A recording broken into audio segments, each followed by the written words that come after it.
First, I want to offer my condolences to the family. Second, what happened is totally unacceptable. There will be an inquiry, 2 inquiries, in fact, and the nurses did something unacceptable, and she is being fired.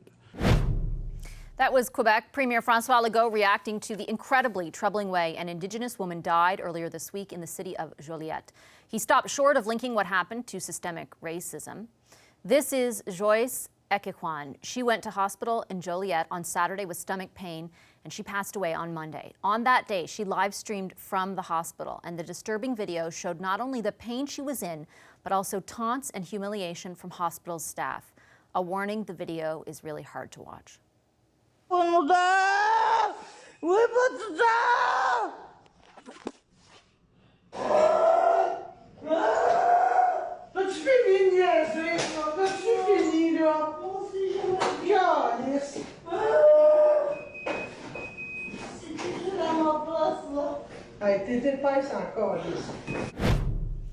That video has prompted 2 investigations, a coroner's inquiry and an administrative probe. A nurse who was involved has been fired. The federal minister of Indigenous Services says this is a pattern that needs to be stomped out.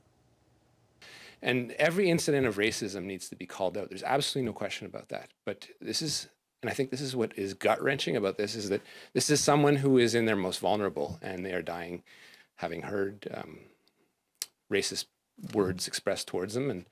And again, I can only imagine the impact that can have on Indigenous communities, and it's part of a pattern that's existing. We have to eliminate that pattern. We have to keep fighting against that pattern. For more on this, we've reached Perry Bellegarde, National Chief of the Assembly of First Nations. He's here in Ottawa.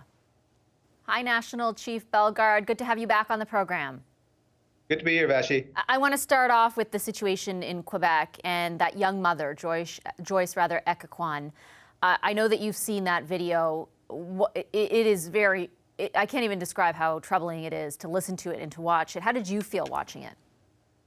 Oh, you felt all sorts of emotion. You felt disgusted. You felt angry, disappointed in a healthcare system that should be serving people, our people. Joyce was there asking for help, and instead she got ridiculed. And so it's just people have to say enough is enough of the racism and the discrimination in the healthcare system, and it's no more time for talk. I would urge the Quebec government to implement the Vienne Commission report, to deal with all the systemic racism in not only the healthcare system but in the justice system, and end this poor service for First Nations people. For people who aren't familiar with the report that you just referenced, the Vienne Commission, it happened in Quebec, and it found that it is impossible to deny Indigenous people in Quebec are victims of systemic discrimination when accessing public services. There were, I think, 142 calls to action. The Premier of Quebec, following this incident, there's a coroner's report. The nurse was coroner's inquiry. I'm so sorry. The nurse was fired. There's going to be a workplace investigation, but he stopped short of saying this could be attributed or was linked to systemic racism. What does that tell you? I would say it's a call on everybody to show the strong leadership that's needed. In order to deal with systemic discrimination and systemic racism, you have to call it for what it is, because you need systemic change in the system that is there. And so that has to be overhauled. There's over 140 plus recommendations. It's time to implement them. No more study. Just start working with First Nation leaders, the community leadership as well that's there, and implement all the recommendations. It's clear they have their evidence, and First Nations accessing public services, there's racism, discrimination. And in 2020, that is not acceptable. Fundamental human rights have to be respected.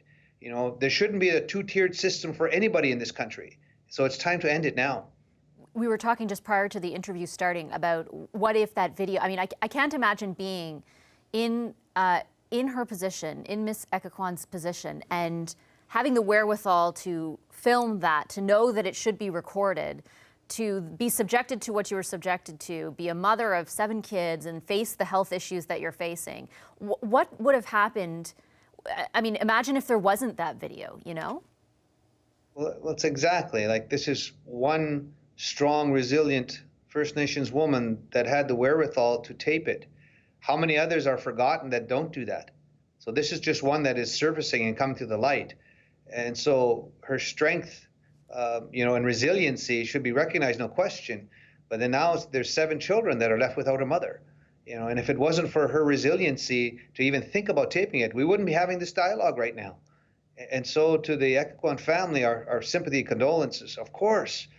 But now we have to use this to change a system that is so rampant with racism and discrimination that people have to be disgusted with this. It's not acceptable in 2020, and people have seen the evidence, they've witnessed it. And people are just saying enough's enough now. It's time to really go on and start looking at policies and procedures to overhaul a system that's not serving First Nations people. Hi, I'm Vashi Capellos, host of Power in Politics. See more of our show by subscribing to the CBC News channel or click the link for another video.